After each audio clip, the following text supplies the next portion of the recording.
Oh, I didn't see you there. Welcome back to another episode of Fixing the 300ZX Z31.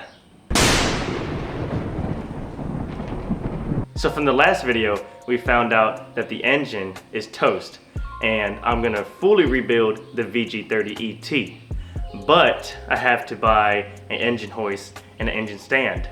Oh wait, I just bought one from the one and only Harbor Freight, costing me like $400 for both of them. So first I'm gonna start prepping everything to get ready to pull the motor. So I'm gonna start by removing the front bumper.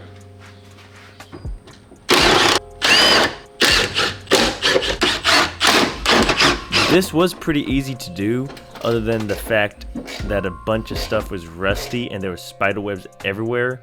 But there's a lot of YouTube videos on how to do this, so you got it.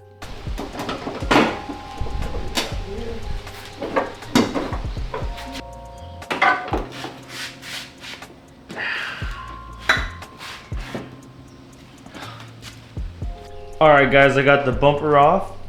It wasn't too bad. I mean, I only broke like, what is that? Like 10 studs. It's whatever, I'll figure something out in the future. But yeah, everything looks pretty good up here. Not that much rust. Everything is structurally stable. I have no clue where to put this bumper. I am running out of room in this garage. It is getting stuffy in here.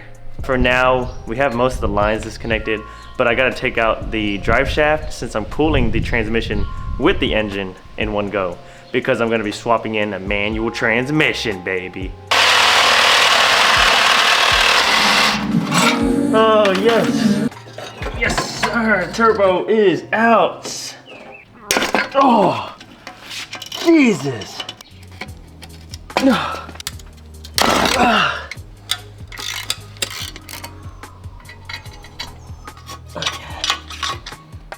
Oh, there you are. All right guys, we got the turbo out.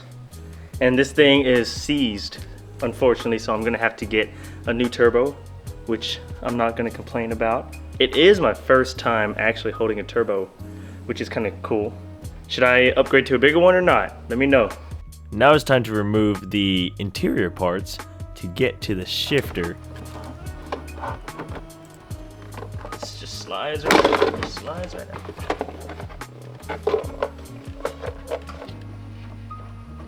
Unfortunately, since there is a strip screw, we just have to, sorry guys. Now with the center console all out, I'm gonna go into the car and start disconnecting the trans mount and all the wiring and just anything that I can do. Not really sure what I'm doing, but let's go. All right, I have just removed the exhaust and I had to cut it in just a few places because I just want to get it out and I'm not reusing this piece of crap.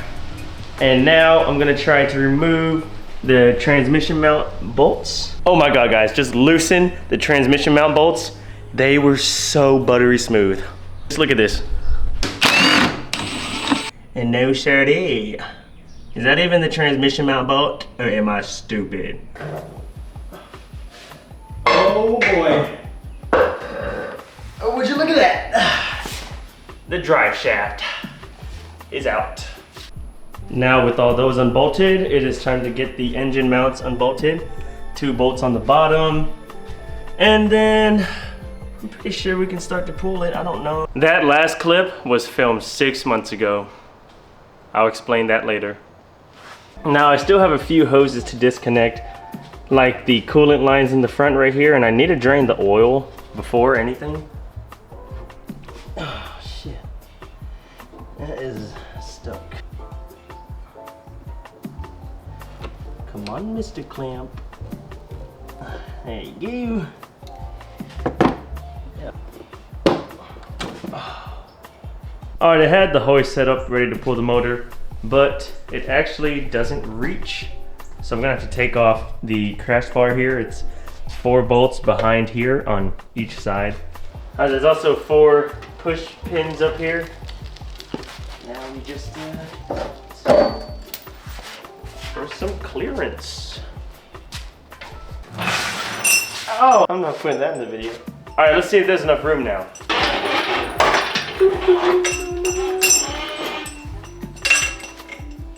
Don't want to take anything else off. Small update, guys. It is nighttime now. I decided I wanted more clearance, so I took out the radiator and the AC condenser. Yeah, it wasn't too hard. There are some videos on YouTube, so I'm not gonna show it. Is this sketchy? Is this sketchy? See, I don't know. How sketchy is that from a scale of 1 to 10? It's not? I didn't hear you say anything, so I guess I'm doing it. All right, it's time to pull the motor. I'm just gonna disconnect what hooks on the motor as I'm lifting.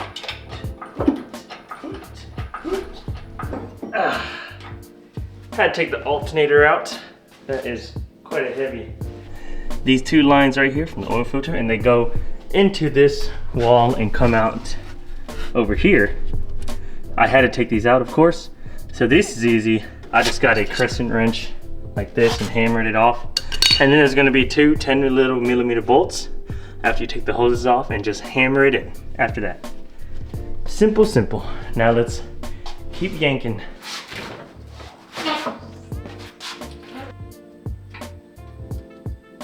The motor is pretty much all free. I didn't damage too much. I broke some wire things here and there. I cut some in half, some grounds. I'm about to get the car off of the jack stand so I can easily pull it out.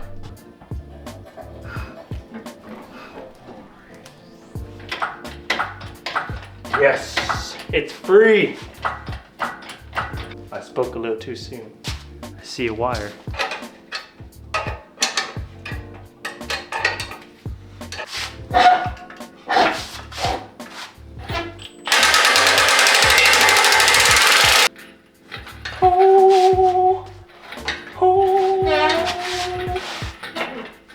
Let's go. Oh my gosh. This is quite a sight. I've never seen this or done this in my whole life. Shoo. Oh my gosh. This is so weird. Now that the motor's out, I need to take the transmission off and I need to go buy longer bolts so I can put the engine onto the engine stand. My brand new stubby 1/2 inch. Let's see how it does against these really old bolts that have probably never been touched. Wow, amazing. Amazing. These are clean. Like butter. No match against Mr. Stubby Impact 1/2 inch.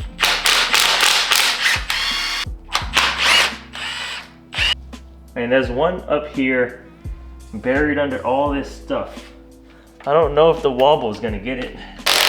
Oh, look at that angle.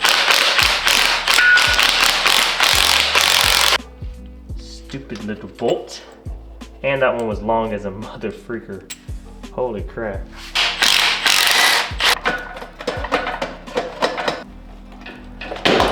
Oh my God.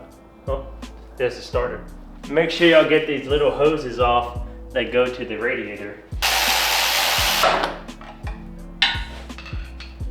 Come on, boy.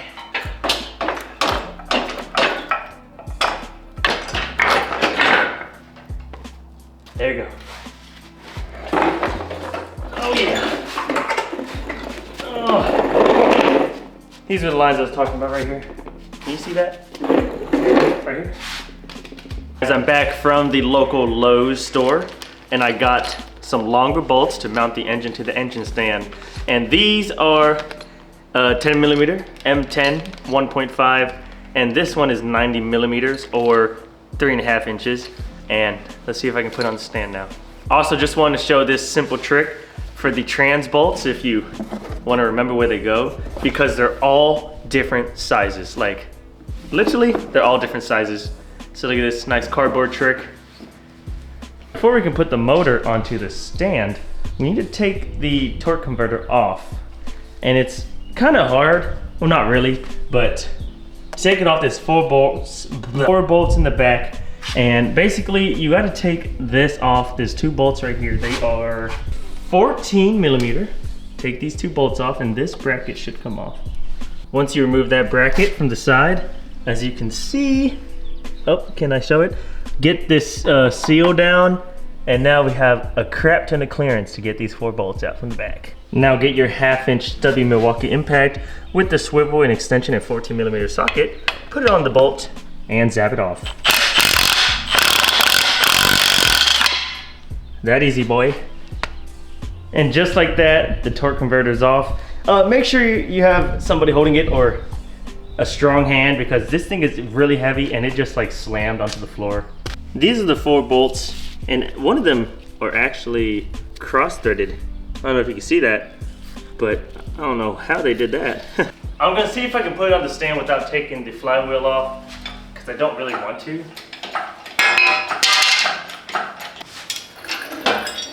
It doesn't reach.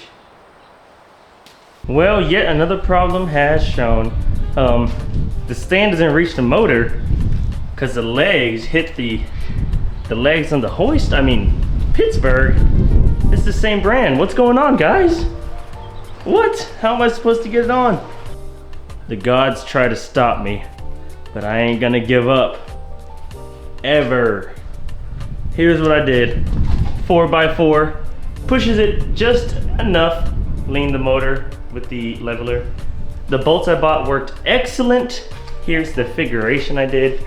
It's kind of goofy, but on this one, this is not threaded. So I actually just used one of the head bolts and a random nut to secure that. And yeah, it all worked out. So let's put this down now.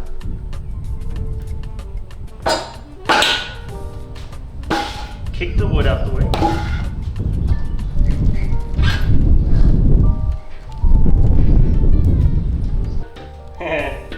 First time. That's pretty cool. Now I can remove my sketchy head bolts from the lift. And that's how you pull a motor, in case you don't know, on a 300ZX. I will say, if the stand and the motor's not moving when you're tugging, that means something is still on. And believe me, the tiniest ground was on the transmission and I was yanking on that hoe and it was not moving. So yeah, recheck everything. I need to talk about a few things here about the future of this car. So I'm about to move out in about a month maybe, and I do not have the money or the time to fix this car. I know some of y'all be watching YouTubers and they be putting out videos every week. That is not possible for me unless you donate me money. All right, here's my Cash App, Venmo, Zelle. If you're a rich man and you just want to see me finish this, go ahead. I don't mind. Other than that, thank you for watching. If you like this, subscribe please, and like the video. Goodbye. In the days when I was young, I'm not a kid anymore. But some days I sit and wish I was a kid again. Back in the days when I was young, I'm not a kid anymore. But some days I sit and wish I was a kid again. Back in the days when I was young, I'm not a kid anymore. But some days I sit and wish I was a kid again. Back in the days when I was young, I'm not a